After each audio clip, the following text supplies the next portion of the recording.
So this morning's thoughts. I was thinking that when a child watches their parents go through any type of circumstances, they're either going to have one of three responses.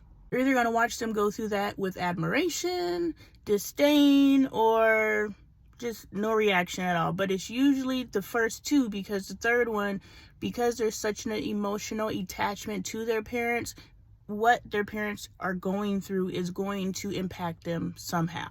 Very few children will be like, meh. Reason I bring this up is because if a young boy is watching his mother being dogged out by men, he's going to watch that and he's either going to watch it in admiration, disdain, or meh, if there's no relationship really there. Most boys are going to watch their mother get hurt with disdain.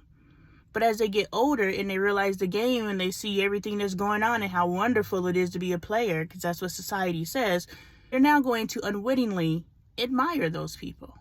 Not necessarily admire the men that dogged their mama out themselves, but admire the act of being a player. At that point, they've disassociated playing with what happened to their mom. They just saw it and they know it's wrong because they saw what their mom went through. But society makes it look so freaking good. So what my epiphany was this morning, we can't only expect our children, but especially our sons in relation to this topic, and our daughters, but especially our sons, because my advocacy, my unofficial advocacy is for raising our boys to be marriable men. So it's our jobs as mothers, and if you ain't shit ass daddy, but you're active as fathers, it's our jobs to sit down with our children and explain to them, I know you're seeing this, but this is what's going on. It's not right. Because even if you're an ain't shit ass daddy, you know being an ain't shit ass daddy ain't right. So you need to sit your kid down and have that conversation and say, I know I'm exhibiting these behaviors. I have some trauma that I have to work through, but this isn't right and this isn't how you treat people. These conversations are important because a child is going to process things through a child's brain.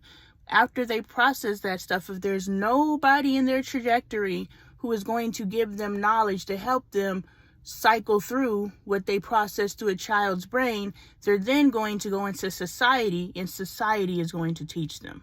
So if you're not addressing these issues with your children, specifically your sons, they're going to go out into the world and see what being a player really is, even though he saw what being a player really does. So keep that in mind with your sons specifically, but with your daughters as well, because you need to teach your daughters how to navigate being played.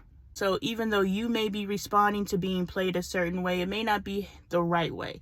I personally didn't respond to being played the right way, and I don't want my daughters to respond the way that I did. So be better than me. And let the church say, amen.